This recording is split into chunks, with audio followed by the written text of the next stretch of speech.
And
Friday.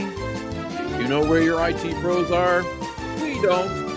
It's Patch and Switch. And now, well, one of the guys bothered to show up. Damn it. Let me get the backup folks ready. Who pays these guys? 1 minute. Why am I even here? It's Patch and Switch.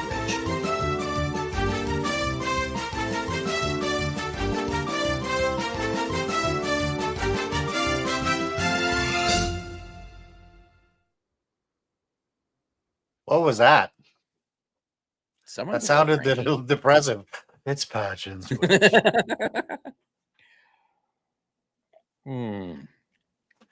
It's Friday, my friend. It is. I'm so happy it's Friday. Yes, it's Friday. We are here. Patch and Switch is on. It's been a month. And let me tell you, it really, as they say, has been a month. Feels like 6. A month. Feels like a year, I was about to say. Something like that. But I'm happy that we're still pulling this off and having some fun. We got some guests that have joined us. Of course, my guest list is over here to the side, so I have to turn my head. I apologize. But I've seen Crush Network say hello and good to see you, my friend. J-Shock, as always, is maintaining the sound boards and keeping things running and the clocks on time. So we thank him for his valiant efforts in trying to keep us in line, because the best part is he can't even come off mute to be able to say anything right now. So that's the best, because he's got audio issues on his own. Visio MVP, good to see you back, my friend. No. So that is awesome. We've also got Visio MVP, good to see you back, my friend. Genescu confirmed that the testing of the chat room is working. So if you haven't already figured this out yet, we are live on Twitch. You are welcome to join us in the chat. Feel free to log in, authenticate.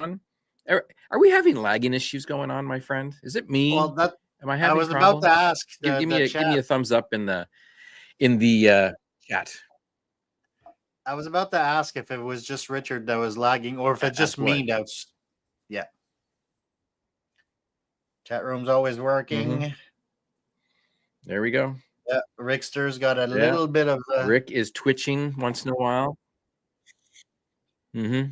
Let me stop my camera for one moment. Okay. This is where you fill, my friend. Oh, this is where I fill. Knock that down. Yeah, I wish I had some kind of filter to okay, I'm back. You don't have to fill anymore. You're good. Put a filter on Rick to make it look like max headroom when you start glitching. See when Joey's helping me out and we're doing the show together, he and I just have a natural timing. You and I seem to be kind of off or something like that, buddy. I don't know what it is. It's just because it's been a while. It's been a minute. Oh my goodness, it's been a minute. There we go. So I bumped my the last resolution time we were down on stage together. Yeah, I know. Been far too long. I bumped my resolution down for the camera to see if it has a lighter load on the interwebs. So we'll see if that helps. We'll see. So welcome to the show. It's been a while, as we all mentioned. Joey was unable to join us today for the show, but he will be back. We chatted about this and what was going on and stuff like that. And he's like, dude, there's no way I can stop doing that. That's too much fun. So absolutely, the show will continue. Show will go on. And he sends his regrets for today's show because he did have actual scheduled stuff that conflicted. So that's important. We'll let him continue on with that. And so, as I mentioned, we bring in Wired Canuck as a backup host, throw him into the limelight and see how he survives or dies, one or the other. And we're going to go off and start the show, my friend. The banter, the witty banter section is done. What could go wrong? I don't know. We'll see. I'm going to knock on wood already. It is Friday the 13th, remember. Was that Jared in the background there? No. Yeah, very true. Very true.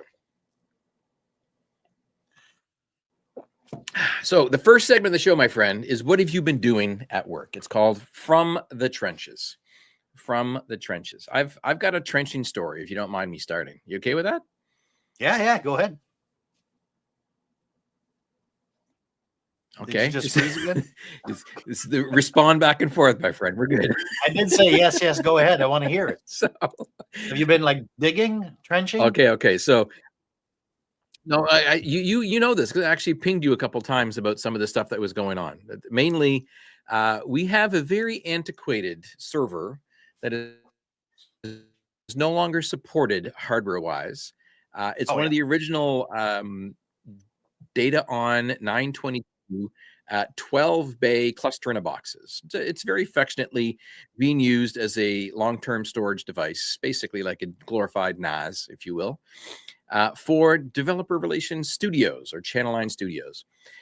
Ages ago, we set it up to use Azure File Sync as a way of being able to extend its life and to be able to make more storage available for things. And so if you don't know, Azure File Sync will go through and basically mirror one of your local shares on your box that's running Windows Server with the appropriate agent installed, Azure Arc and Azure File Sync, up into a storage account in Azure. And it'll be completely transparent to the end user as 20% or 80% of the contents of that share eventually gets migrated up to Azure, and the remaining 20% stay on premises inside of the file share. And then it actively will go in and monitor if Pierre decides to click on a document or look at a video that's not present on the local machine. It just simply streams it down from the Azure file share, and it's all fantastic. It's great. Well, they said two things were happening. The first thing was happening was they bought new hard drives because these are all spinning rust hard drives. They're eventually going to die, and they're probably about 7-8 years old, so they're literally ready to die. I'm thinking more than they bought 7 new or 8. ones, so I have to swap them in. You think more than that? We'll have to see. We did. Either way, I haven't got the alerts on them yet. We reset that thing. I think it was at least 2 years prior to the pandemic. I think it was 2 or 3 years prior to the pandemic. Oh yeah. And when we did that, those drives were already in that server. So I'm thinking it's closer to 10. So the good thing is they now have. So they're taking the 5 terabyte drives, 12 of them, and replacing them with 29 terabyte drives. So nice and new, NAS quality, good for spinning, that sort of stuff. Not great for performance. So they need to have them inserted and have them working. Yeah. Well, the first thing they ran into, besides the old drives, was the fact that they were running out of space. So for some reason, this automatic caching of stuff up inside the cloud wasn't working for them. And I couldn't figure out why. And then I realized, oh, wait a second. They've gone ahead and created some new unmonitored shares and folders on the local box, and they're using them. So when you and I and the team created this, we created lots and lots of headroom space of different year named folders. Well, it's been so long since we worked on it, they've run out of those, and they've now made 2023, 2024, and 2025. And none of those are using the caching mechanism that is built into Azure File Sync. Well, they're not being monitored. I had to go in and configure these. Yeah, I know they're not being monitored, right? So I had to go in and configure new Azure File Sync shares for these things. And you and I got you on the phone to help me out because for the damnedest reasons, I could not get these damn things set up. Couldn't figure out why. And it's because the back end of the configuration pages that you use in Azure File Sync have been significantly updated with new functionality. And the networking, like who's allowed to access this network share kind of control is out of whack. And so it didn't make any sense, the 3 options that were there. And you and I were futzing around forever trying to figure things out. And then finally, what you told me, hey, just go and open it wide open and see if it works. Well, exactly. To go wrong. Well, it could go wrong. But this was just to see whether or not that was like kind of localize where the problem was. I didn't expect you to leave it wide open. Okay. I think I'm either frozen or Rick is frozen. It's Okay. It's wide open, but yeah, we're having I double checked. I am patched in correctly. I'm using a hard link and a hard wire, so that's weird. So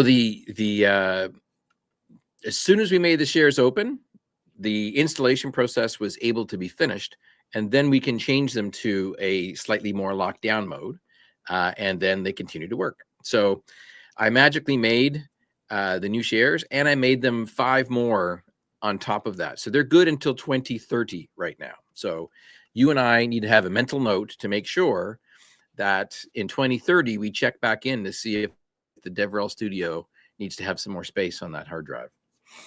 At that rate, Craziness. I'm wondering if we're still going to be here. I was about to say, I think I would have retired by then. We'll see. I'm thinking I might be one or the other. Yeah. So the second thing with this is it's replacing the hard drives, right? So we fixed the space thing, but now we got to fix the hard drives. So I'm having this weird thing of it's a storage spaces direct on the system. It's existing hard drives, and there's no physical space to be able to add in another hard drive, because the way I understand it from always working with storage spaces is you've got to add in another hard drive to rebuild up the redundancy and the resilience of your storage pool. And then when you've done that, you can remove and retire one of those drives and then pull it out. And then that new one simply takes its spot. Because if I remember correctly, these are so old that they're not hot swappable. I haven't been brave enough to try. So because you could just yank one out. Maybe you know what? It's I'll go in the afternoon and let it rebuild. And yeah. So I might do that this afternoon, on Friday afternoon. Again, what could go wrong? Just roll the dice, roll into the storage room where the server is, randomly pick one of those 12 drives and pop her out, and then see if the whole system goes down. We'll see. What could go wrong, right? You could end up spending the weekend. You could end up spending the weekend at the Channel 9 studios. So, yeah, that's the possibility right now. That's the possibility. So that's literally been a good chunk of my week, has been figuring that stuff out. The PowerShell commands to be able to manage the storage pool, the virtual drive, that sort of stuff. Once I eventually get all 12 of those drives swapped out, how to grow that virtual drive or expand it to have more space. We'll see. It's an ongoing saga.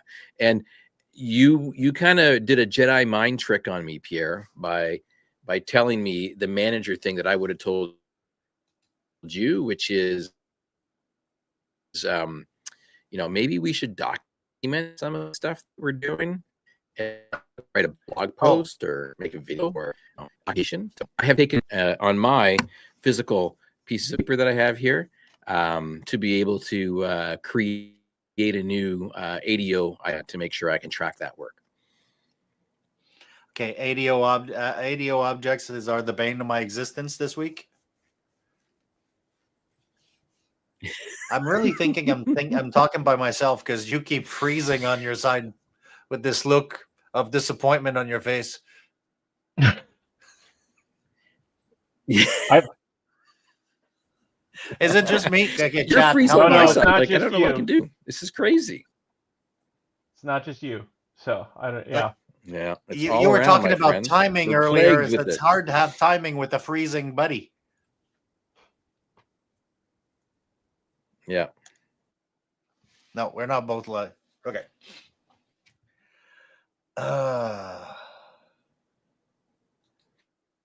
I could reset. I don't know. Come on back, Rick. You just are really delayed.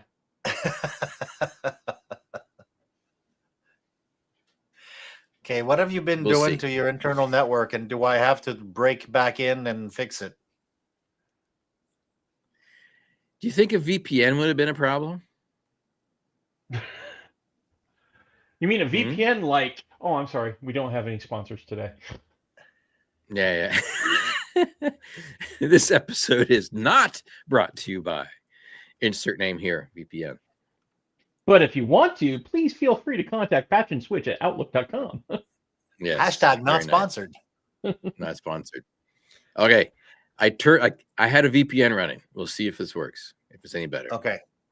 We'll see. Well, speaking of VPN, I've had a VPN on my machine for a long time. And somehow MSIT has decided to run a new policy, and it automatically not only turned it off, but uninstalled it from my machine because it's domain join. Wow. What are you running a VPN for, my friend? Just normal security. I don't want Bell to know what I always had a VPN running. Oh, yeah? And there's sections of my home that are segmented through the VLAN to a second open VPN server that connects to an endpoint in Colorado, in Denver. So there are parts of my house that are actually physically in the US. Oh, nice. Just so I can watch some shows and do some streaming and order some stuff without having to be subject to CRTC tomfooleries. Well, thanks for sharing your configurations. I appreciate that. We'll see. We shall see. So I was VPN'd in to be able to manage one of that box I was talking about. So maybe that was causing some lag. We'll see how my internet packets catch back up with the Canadian network. We'll see how it works. But other work-related stuff, I'm going to say this, like work-related stuff, have been the continued configuration of my office behind me. And so I now have the soundproofing walls set up on the sides and on the ceiling, and the tiles for the back wall have arrived today. So that might be an afternoon project of mine as well, getting the back. What color are you putting the back wall? I'm using a lighter gray, so it doesn't, it's not white, but it's a grayish color. And I've got I'm using a 3D cube look. So it looks like my background is going to be this weird 3D cube stuff back there. Okay. We'll see. And I'm going to have some orange and some white / gray, a little bit of black. Yeah, I'm not very creative, so I don't know how it's going to work. I would love to hire someone to come off and do that for me instead. And then, of course, I need lighting. So this is supposed to be lit up over here. Underneath there is supposed to be lit up. I might hang the Microsoft sign. We'll see. We'll see. You gonna watch some TV or something there, buddy? What's going on? I was adjusting my sound. My I guess I hit the button by accident, and I saw actually on the stream my TV turn on. I was exploring with Home Assistant and API calls to Samsung devices in the house to see if I can turn them on, turn them off, change the channels, change the inputs. Not too bad. Yeah, no, I'm glad you're going with gray because I think nice. it would be a little dark if you went all black. Oh yeah. No, and right now I literally have one light, which is like right here, and that's all I have. So if my hands are down low, you lose my hands, or if I'm off to the side, they go as well. So I am going to be asking my good friend Cameron from Channel 9 Studios. He's the technical director of the studio. I'm going to bribe him with beer and possibly barbecue to have him come out, and once I've got the wall set up and everything else, advise me on lights and advise me on other studio setup stuff to make it more usable. So stay tuned. More information to come on that one. Does that mean you're going to go back to the Channel 9 stock room and borrow some lights? Steal some. That might come into play. We'll see. I've got at least 2 more lights I can go off and use. Yeah, I got at least 2 more lights to go. Hey, when you do that, can you borrow a short XLR cable for me? one small XLR cable and a microphone stand. Would that work for you too? I don't need the stand totally, but if at least a small cable would be helpful. Yeah.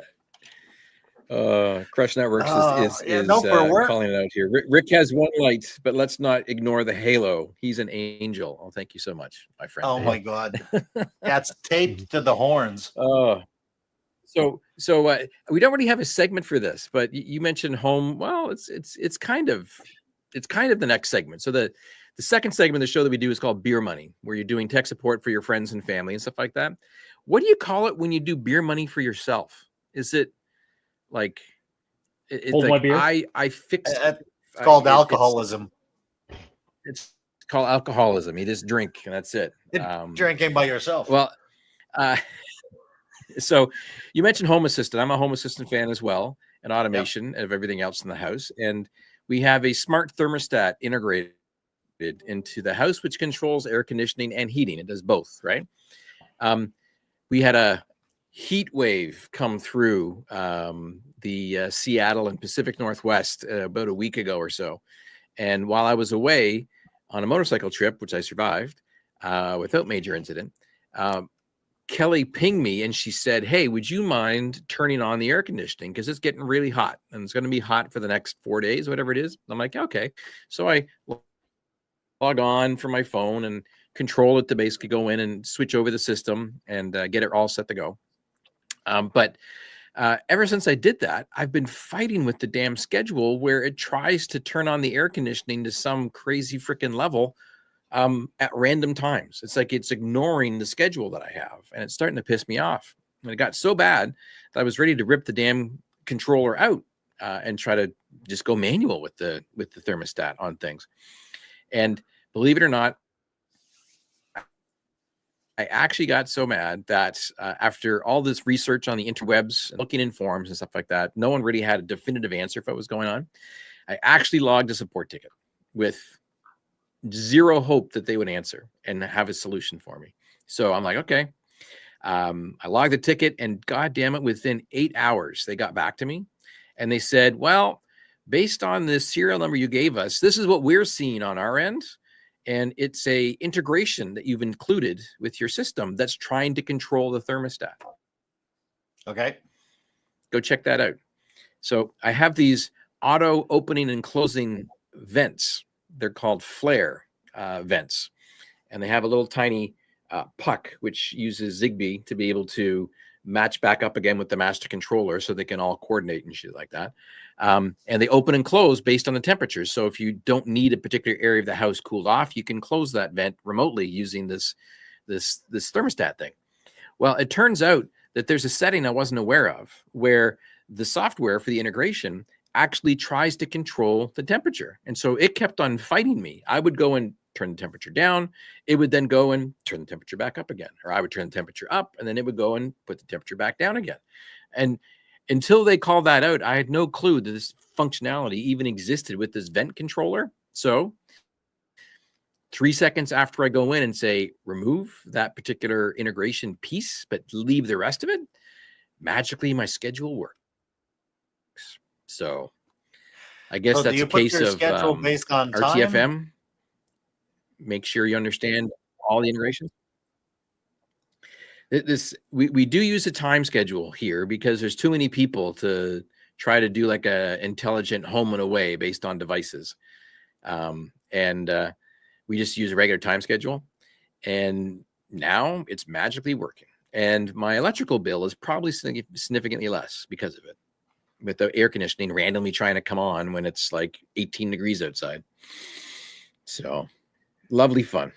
Yeah, I've been putting, and you can see right here behind me, right above the light switch. It's gotcha. It's a little puck, and I've got them in every bathroom and every bedroom upstairs and the living room, kitchen area. And it gets the temperature, air, like barometric pressure and humidity rating of that room.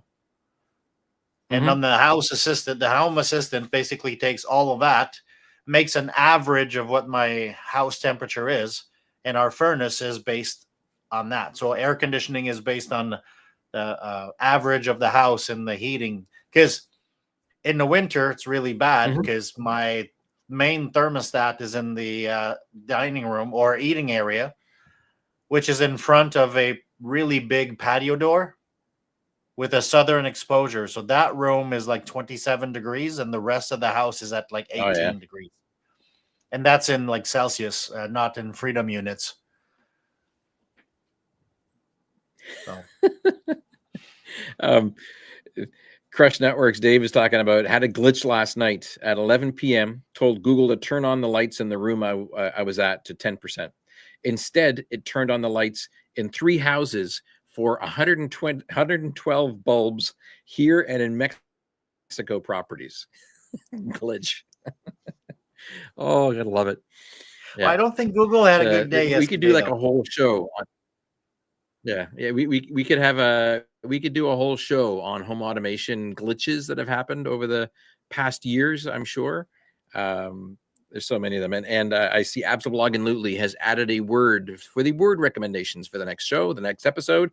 That's a good one, my friend. If you want to go and add one in yourself, and you're in chat, all you got to do is hit the / word, and then type in a work safe word that we can use to randomly name the show. This particular one, I believe, it has been so long, is called Beerinator, Editededed, and RickHanger, I think, if I read those correctly. Editededed. I think it's a really bad typo, or it's actually a word someone created. So it's all there. Definitely, I think that was actually a word somebody created. It was edited. Oh, I can hear somebody. There it works. I hear Steve. Yeah, no, he's coming once in a while. That's good. Yeah. Oh, good. Yep. Quick question. Look at that. I didn't even notice that. Nice to see you, Cooper and Cooper's Human actually commented in there. My old smart thermostat had them, but didn't really work right. Those lovely pucks. Yes. Those lovely pucks. I just gave up on them. So that's why I go with the individual flare editions, which are quite nice, but they're freaking expensive, dude. Oh my gosh. They're nailing you on the price. They're like 200 plus per vent. You know how many vents you have in your house? It's a lot of freaking vents. A lot of freaking vents. And you're trying to say there, Mr. Pierre? I was going to say, I don't know if you can see this, but these are the Aquara that I am putting all over the house. So temperature, humidity sensor. Oh, yeah. They're actually fairly cheap, and they're Zigbee. And Wave. So very easy to set up. The only problem is I find that they go through batteries quite often. So right now I have 2 rooms in the house that our temperature is unavailable because the battery is dead in the sensor. Nice. Yeah, I periodically will get a notification that the temperature puck is offline in a couple of different rooms, and so I got to figure out where the kids move them to. I haven't mounted them on the walls. Maybe it's got to go around and like mount them on the walls properly. Well, it's on my to-do list, my honey-do list that just keeps on growing and growing and growing.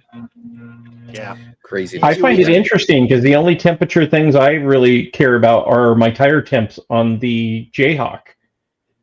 And my new TPMS has the tire temps too now. Really? Yeah. Nice. Very cool. No, very warm. As I get rolling. Yeah, I fixed my TPMS issues on my wife's car with a piece of black electrical tape. You just covered them over the lights and the dashboard. Oh, nice. That could work. That could work.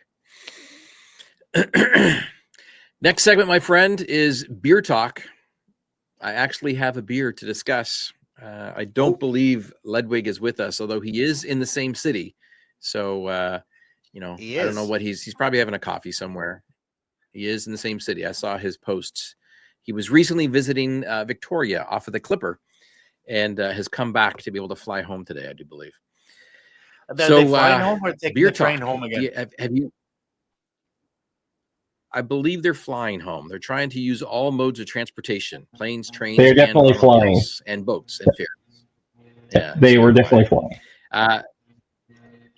So, Mr. Pierre, have you had any interesting beer recently that you could share with people, or are you still drinking the Coors Light? Well, I actually had that discussion with the rest of my posse in the parking lot after a hockey game this week.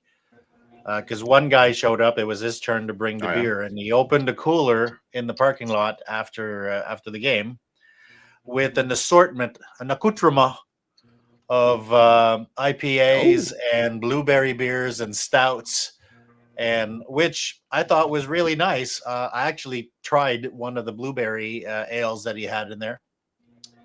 I can't remember the name though, but it was from a local brewery, the Orleans Brewery. I took you there once,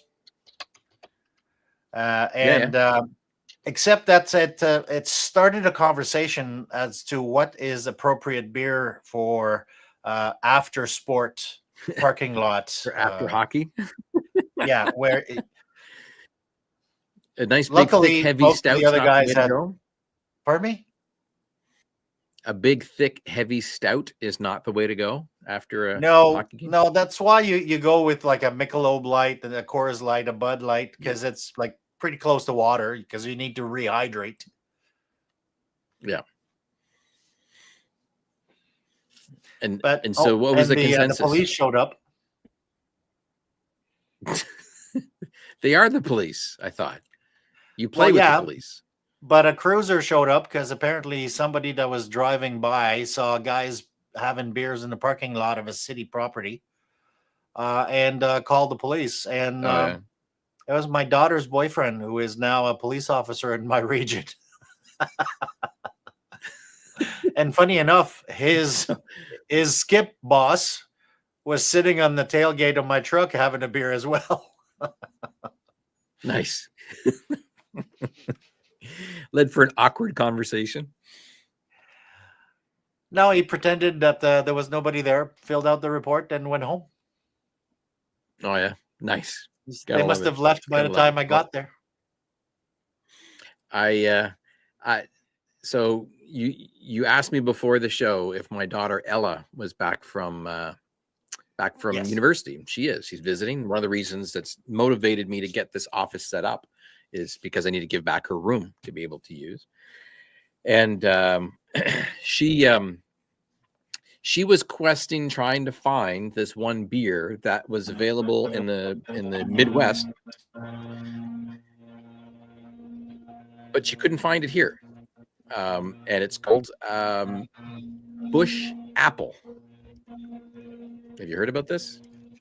Bush Apple. No, are you getting feedback noise? I'm hearing noise. Yeah, I'm hearing that too. That's what I was wondering where it was coming from. Yeah, there we go. Might have been the sound guys working stuff out again. So Bush Apple, apparently it came out in the before COVID timeframe, was very popular. And then it's a limited release only during the summer month or two, but when it's open and when the supply is gone, the supply is gone. They stopped making it, and there's apparently an uproar in the younger generation that like this stuff. And they came back with it and surprised people with it. And so it's been a phenomenon of Bush Light beer with apple. So literally, it's like drinking a beer and apple juice combined, is what I picture it as being. Okay. You can't buy these things anywhere. They're hard to find, and maybe it's definitely hard to find for a good reason, because there's much better beer to drink out there. But she's been obsessed trying to find it. So on my way down to Oregon, have to do charging stops with my Rivian to be able to make it all the way there for the motorcycle ride that I was on. One of the charging stops is next door to a Walmart. So I'm like, well, we got to go in and buy some snacks and stuff like that. And don't I walk in, and right in the main entryway, as you're walking through the aisles to get to the main part of the store, there is an entire display of Bush Light apple. So I took a picture of it, sent it to my daughter, and I'm like, hey, you want some of these? And she's freaked out, couldn't believe that we found it. And so I went and I bought 4 cases of this beer apple stuff. It comes out to less than $1 a beer. It's fine. You can do that. I'm not doing any resale. So this Bush Light apple stuff, it's inside my truck. We bring it into the hotel that we're staying at so it doesn't get too hot while we're in Oregon doing motorcycle riding, and then bring it back, and then it gets loaded into the fridge. And I had one the other night, and just like I described at the beginning, it literally tastes like you're drinking carbonated beer-infused apple juice. And it's probably like a 3% beer or 4% beer. But yeah, I'm going to give it maybe a 6 out of 10 for originality, but not something I'm going to be looking to buy again. But my daughter loves the stuff, absolutely loves the stuff. So Bush apple, they call it Bapple. The cool kids do. Well, Bapples. Bush apple is very close to an unfortunate name, because that kind of sounds like road apples to me. You don't know what a road apple is? I have no clue, and I'm scared to even ask you what a road apple is. If you've lived in the country and you had to follow a herd of cows that have crossed the street, you can see all the road apples. Oh yeah. There you go. There you go. And so does that make you the bandit? Smuggling beers I think it does. State line? I'm bringing stuff across.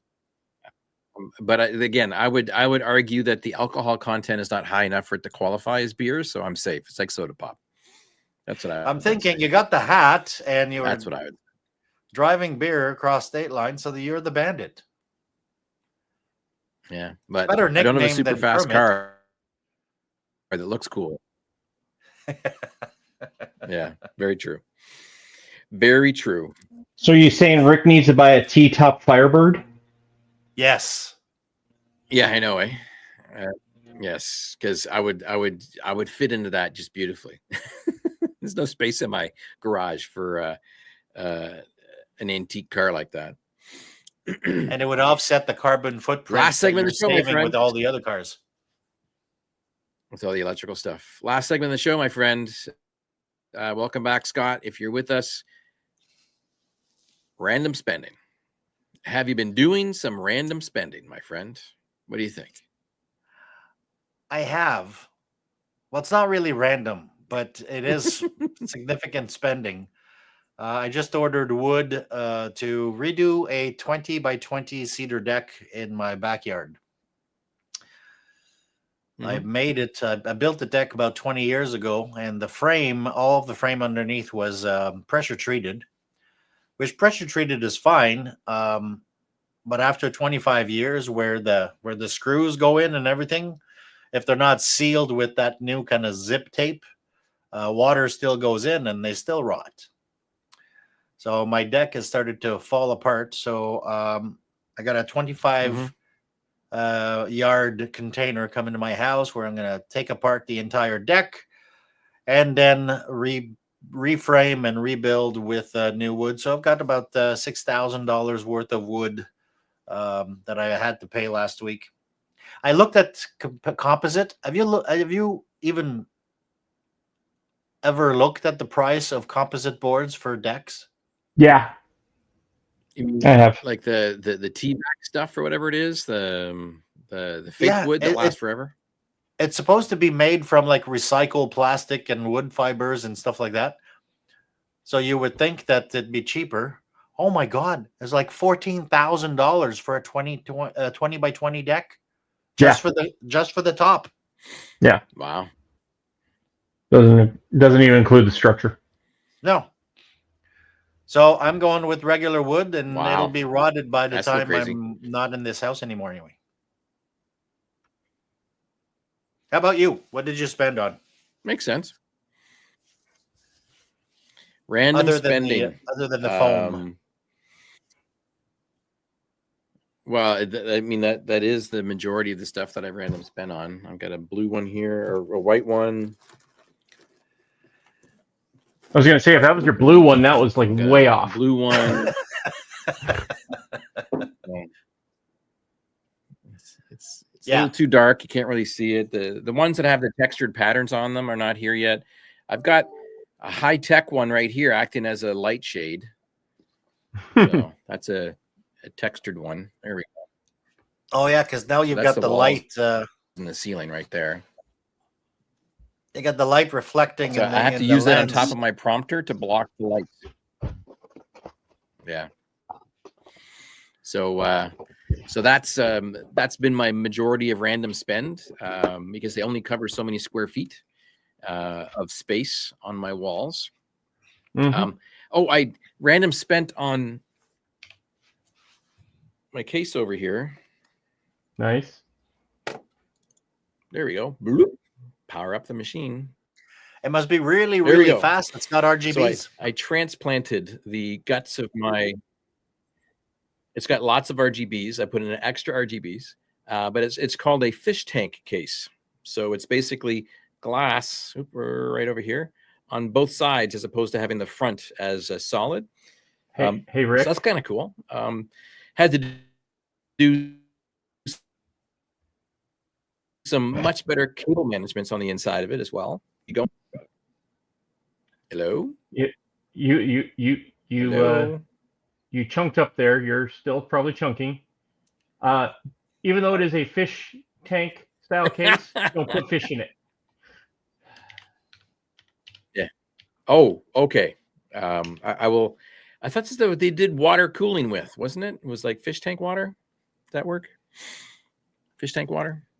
No. But I need to move the case from here because that's where my head goes. And I need to move it over here, I think. So it's more visible. Yep. So I gotta make that work. Shall I show off my random spend? And Pierre, you gave me the idea. Pierre, you gave me the idea of using an extra long HDMI cable to be able to get the video signal from back there up to the front. Yeah. Ages ago. Those things are fragile, dude. Oh my God. You bend them the wrong way, and then magically the signal stops working. Like, it's because really they're optical cables with two transceivers at each end. Yeah.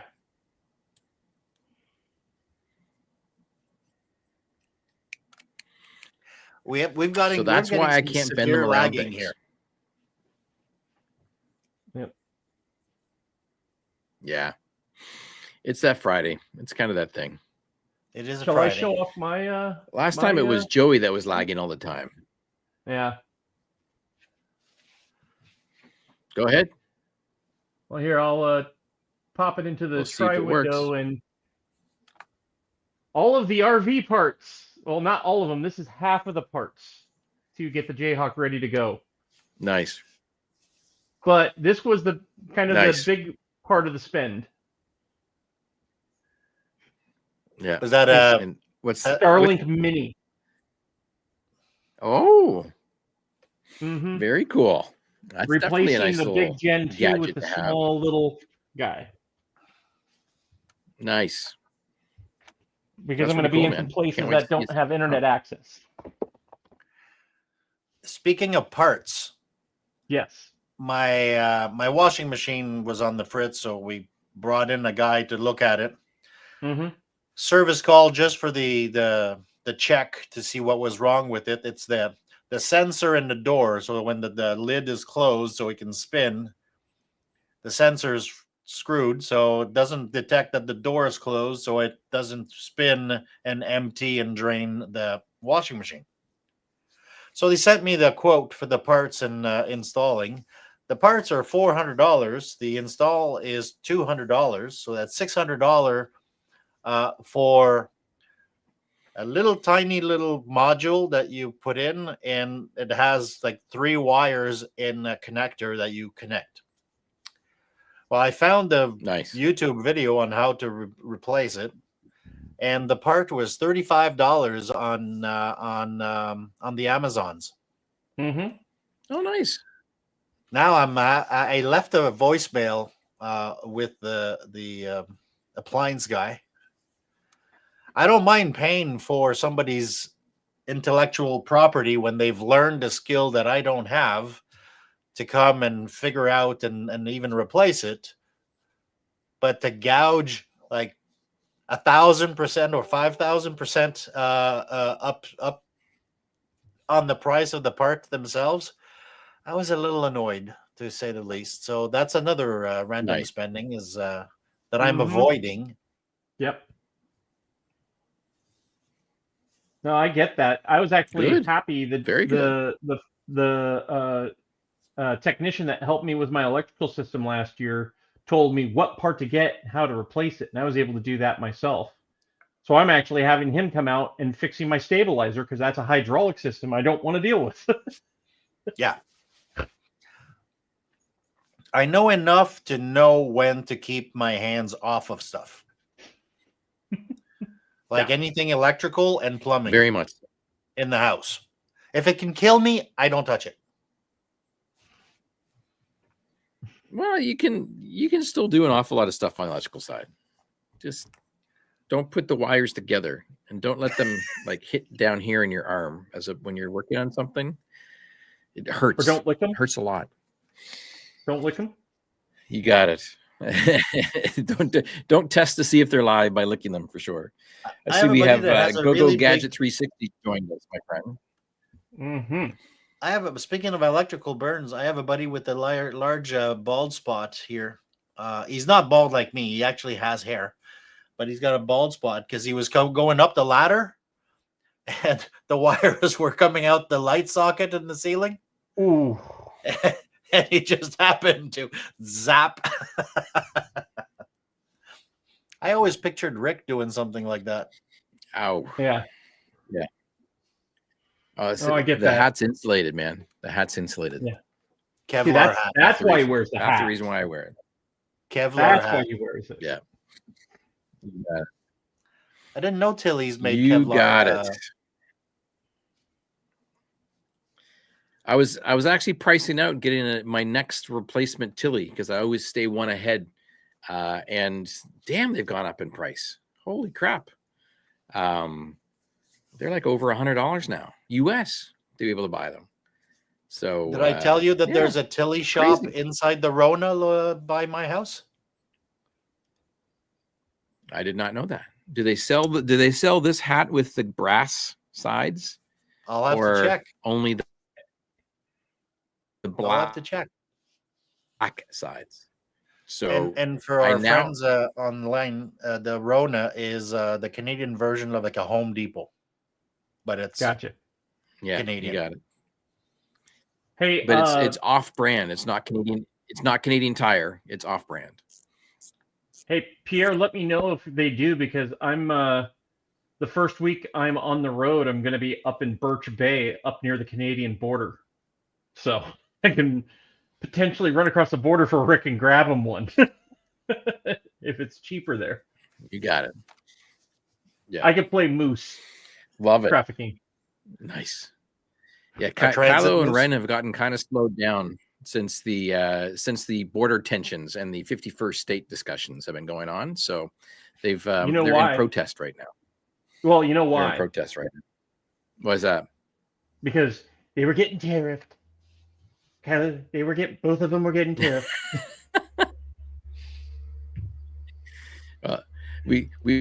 We tariff islands that have nothing but penguins on them, so I can only assume they also would be tariffing moose as well. Exactly. Yep. Very nice. But it did. It did. Is this a new segment you want to start, Pierre? Yeah, kind of. This whole kind of like trade war is because for us in Canada right now we can't. There are no more U.S. based alcohol in the shelves. So I've discovered this Canadian rye, but it's made in a bourbon style dark oak, charred oak barrel, and it is really, really nice. So I'm discovering Nice. new distillers Nice. because I can't buy my regular stuff anymore. Unless I have a U.S. friend that comes across the border and can bring me a bottle of Blanton or Eagle Rare. Wink, wink. Well, if they did, they'd be in see, Vancouver. Wink, wink. Yeah, wrong direction. Yeah, wrong direction. Absolutely chimed in there saying that Poshmark actually has some cheaper used Tillies that are available online. Shelter hats are also quite nice. I have my son has a shelter hat, which is quite nice. If you do any active sports, doesn't want to have the peak flapping around, so it actually had, like, this is obviously fabric, but the shelter one is like solid, so more like a ball cap. Kind of cool. I actually invested in, or not in, I indirectly invested in I'm going to call it a, what would you say? Like, if this is the top of the line Tilly, which it is, because it's specific, particular one that they make, there's one that's a level down that is similar in style, but it has black grommets and metal grommets here as opposed to brass ones. And the fabric that they make it with is a little bit lighter. I've been using that as my camping hat, or my "it's so freaking hot outside, it's terribly sweaty" hat kind of hat thing to wear when I'm doing gardening. I don't want the Primo hat getting damaged or getting dirty. It doesn't like getting dirty. So I've been wearing my backup hat more, but I realized that this one needs to have a true tier 1 replacement. So I need to go off and do my investment for sure. Well, it's time to reinvest in production and then push down to non-production and dev and test. You got it. And I think we take the one that comes out of rotation and we have an auction and we sell it for posterity. Have you sign it on the inside, wash it, and then we sell it so we can get some beer money. An auction. No, I was going to say charity work, man. Only for charity. We'll have to see what we can come up with. Well, this has led us to the last segment of the show, which is known as the naming segment, where we actually go and look at patchandswitch.showbot.tv, where all of your lovely WorkSafe words have been compiling for us to go off and take a look at. And this is where normally Joey would go through and randomly pick his own words, regardless of the number of votes. But I do believe that we need to be a little bit sensitive to the crowd. But I see there's only one vote that came in. Besides the nominations, only one vote. So please go there and vote for what we should be calling this. Shadiest of Pandas is coming up with a very simple word, otherwise known as delay, which really is the anchor of this particular show today. I'm going to let Wired Canuck, you go ahead and pick our next one, my friend. Oh, we had another vote. We have 3 votes Wired total. Canuck. We have 3 votes total. So is that how we're going to do it? Yeah. Let's for What's once, the word, my friend? Go ahead. For once, Road Apple delay satellite Tilly. You got it. Because really, make it so, my friend. Road Apples delay and satellite next delays will be episode, the name of the next Joey show. will be back to, and it will be in 2 weeks, regarding the democratic process and just picking them. Exactly. You got it. That works for me too. Any closing thoughts, my friends, as we wrap this up with a little bit early, only because we want to give time back and the lags are getting so bad, we just might as well. Closing thoughts? Well, we have to figure the lag, but that'll be out. Closing thoughts is everybody be nice this weekend, regardless where you are. I know that there's lots of unrest and protests plans for the weekend, so be safe, be smart, and we love you all. We do. Nice. I'm going to be having tacos for dinner, I do believe, tomorrow. What time should I be there? Everything that's going on. The what? Who? What time should I be there? I'll send you a note and signal, my friend. But we should also say thank you very much to the crowd that survived this regenerative episode of the Patch and Switch Show.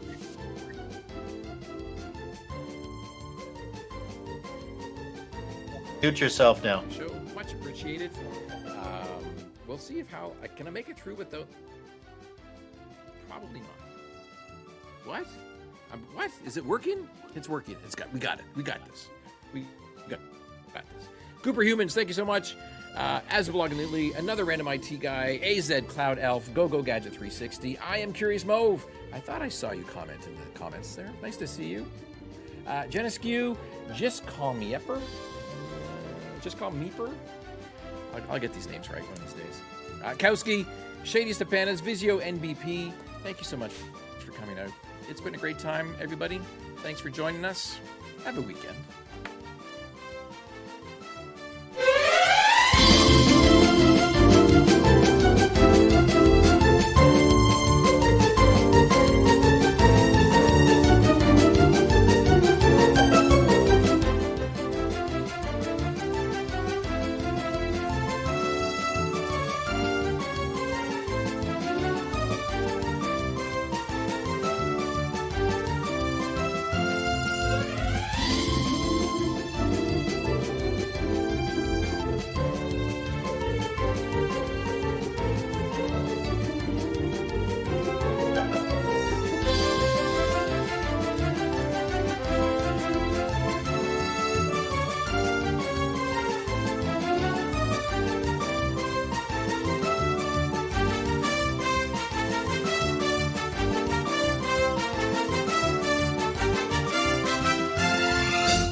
Rick, get the loot box that's over there, Pierre. There's a guy behind that wall. They don't even know that we've been playing Call of Duty through the whole show.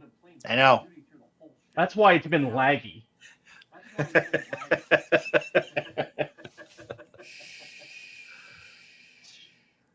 Don't tell my boss